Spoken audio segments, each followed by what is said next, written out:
दिल्ली के एक छोटे से अपार्टमेंट में एक युवा महिला रहती थी।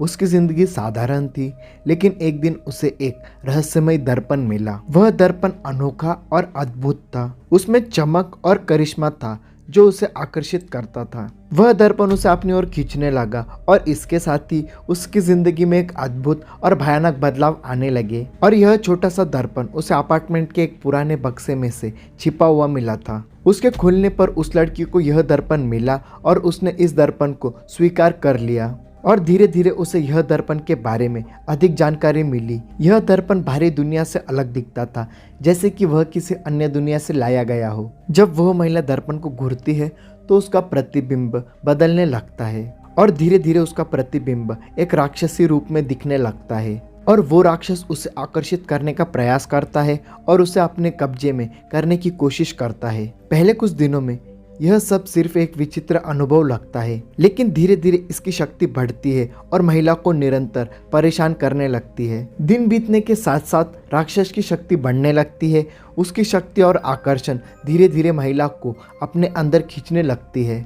महिला सोने के बाद बुरे सपने देखती है और जागते ही उसे दर्पण के तरफ खींच लिया जाता है। रात भर उसे यह लगता है कि उसे कोई अनजान शक्ति निरंतर देख रही है और उसे परेशान कर रही है। इस अजनबी और भयानक दर्पण के साथ रहने के कारण महिला के मन में विभिन्न सवाल उठते हैं। उसे डर लगता है कि क्या होगा अगर राक्षस उसे पूरी तरह से अपने कब्जे में कर ले तो, और वह अपनी तस्वीर में खुद को खो देने का डर देखती है और धीरे धीरे उसका आत्मविश्वास कम हो जाता है। कुछ समय बीतने के बाद महिला को लगता है कि इस दर्पण के पीछे कुछ अद्भुत और रहस्यमय संकेत हैं। वह यह महसूस करती है कि राक्षसी प्रतिष्ठा के अलावा इस दर्पण में उसके मन की शांति और आशा की भी एक तस्वीर है। वह इसे आध्यात्मिक संदेश के रूप में समझती है और विभिन्न धार्मिक और आध्यात्मिक उपाय की कोशिश करती है। विज्ञान और मनोविज्ञान की दुनिया में यह महिला का संघर्ष पूरी मनोविज्ञान की छवि का होता है।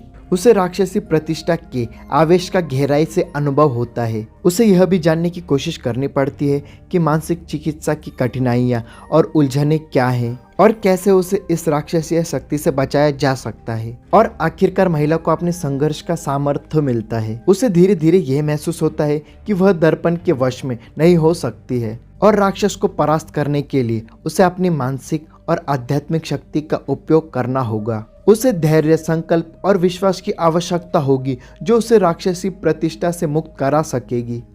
आशा करता हूँ कि वीडियो आपको थोड़ी सी यूनिक लगी होगी। वीडियो को लाइक और चैनल को सब्सक्राइब कर देना। मिलता है हमारे नेक्स्ट वीडियो में, तब तक के लिए बाय।